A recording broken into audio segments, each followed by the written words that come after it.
I've been having a few intermittent issues with my starter, and I did load test the battery, and the battery's fine. I think the main issue is it just needs a new set of brushes, and I just so happen to have some that I had bought a while back and never used them.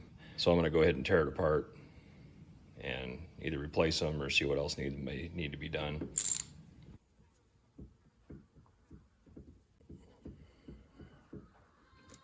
The small bolts that hold the brushes in are 6mm.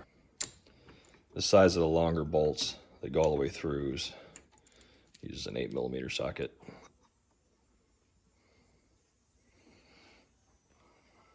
Get that off.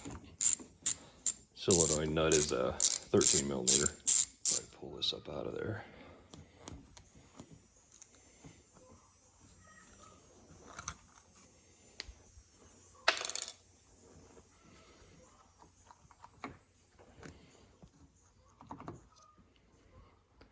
Make sure the brushes. There went one. I should have known that was going to happen.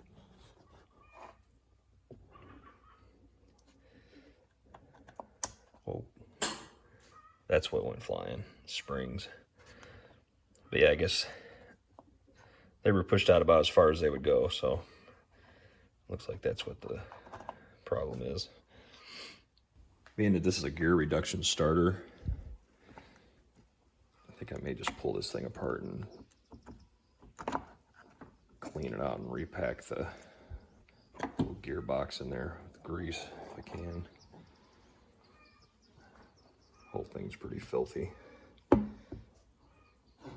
I did clean the outside of it quite a bit. I think some of the cleaner got on the inside and gummed it up. That's what it looks like down in there. You can kind of see down in that hole there's little gear teeth sticking out. That's the gear reduction part of the starter. So I think I might see how to get this thing apart and clean it up, put new grease in it. Okay, this just pulls off the top here. Like that. Just want to make sure I don't drop anything anywhere. Yeah, there it is. There's the little gears in the ring. Solenoid's a little loose. I think there's two screws under there.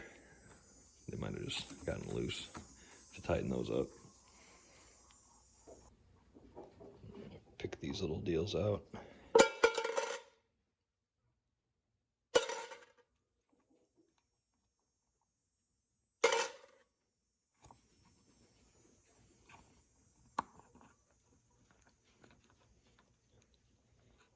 It's a good thing I'm recording this because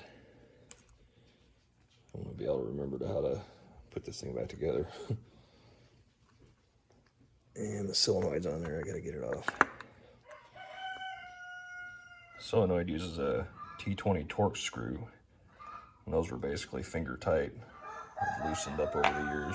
Alright, this whole piece pops out of there like that.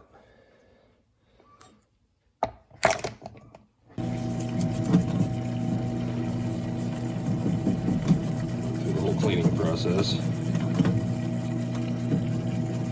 Gotta get everything cleaned up. Degreased and everything. One thing I'm going to need to do with the armature is take a pick and kind of clean the crud out of the grooves and probably polish that up maybe with some Scotch-Brite or a piece of light sandpaper.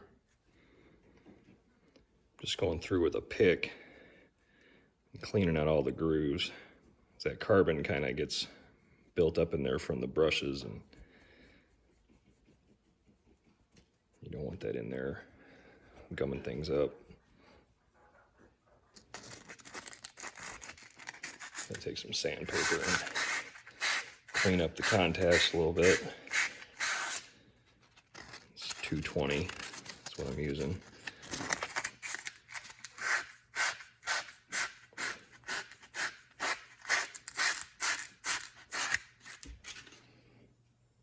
There. There's a couple spots there, a little rough, but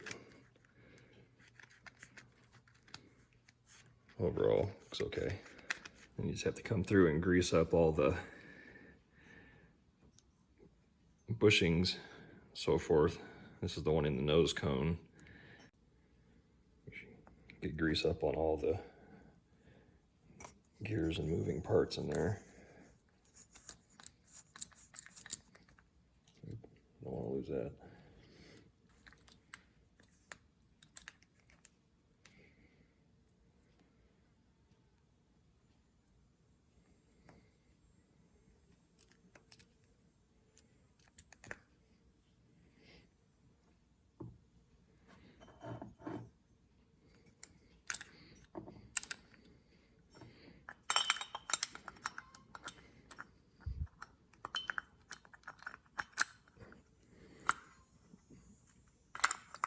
It's going to go in there like that. There's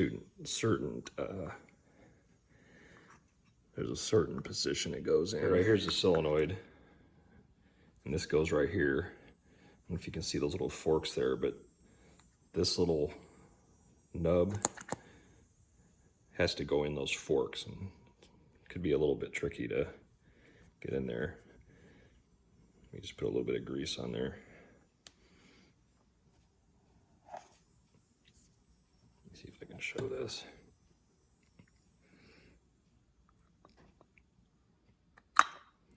Like that. You gotta line the holes up. I almost forgot this, but before putting the solenoid in, there's this rubber grommet gasket type thing, and it goes down there between the solenoid and the nose cone housing. So you gotta make sure you get that in there. So I almost forgot. It will look like that once you get it in there. There's a little groove in the plastic gears. There's like a little spot that it goes. So that's how that'll look. Okay, it's time to pack this back up with grease. Make sure you get it down on that bushing there.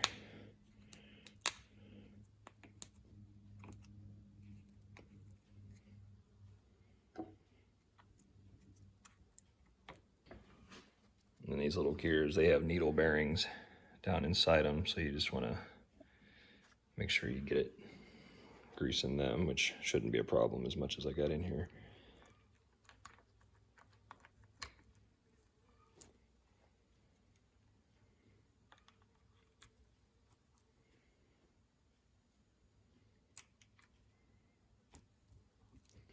That might be a little too much, but I think it'll be all right. Might gush out a little bit. Sits on top of the gears. There's this little lip that sticks up, and you can only put it facing up, because if you try to put it the other way, it hits the gears. So you got to make sure you remember to put that on there. Keeps the grease in place. And the housing goes back on. There's a couple different grooves on it. You just want to make sure you put it on the right way. So the flat one goes at the bottom here. Like that. The brush assembly can be a little tricky. And what I found in the past works the best is if you take the armature and you get this put down on the armature first before putting the whole armature down into the housing itself. Here's a little trick for getting the brushes on the armature itself. Is if you got a flashlight or something that you can take the end off that's the right diameter, you can get this flashlight in there. It kind of holds the brushes at bay. And then you take the armature and then you pop it on there like that, because you need like 4 hands to do it any other way. Here's what it looks like once you get it in to this point. This is the end cap. You have to put grease in here. And then you got the 2 holes for the brushes where they get screwed to the end plate, and then you got your 2 holes for the long bolts. And once that's on, you just tighten this nut back down, get it snugged into place. I'll give it a quick check and make sure everything's functioning properly. Just gonna jump the solenoid back here.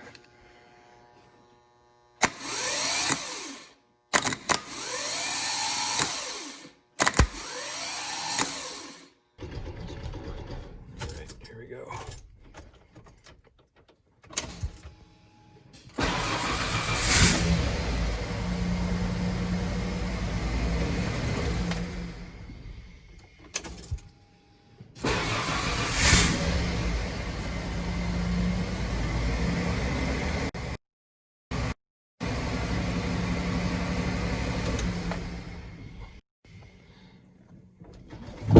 Well, it seems to be working.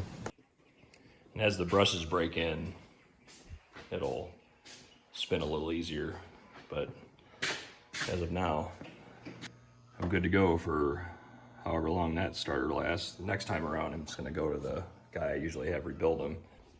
The only reason I didn't do it this time is because I found the brushes in my glove box and figured I might as well put those in, use them up, and then rebuild it the next time. Well, I hope this video helped if you were thinking about taking your starter apart, see what's wrong with it or rebuild it. So thanks for watching. Till next time.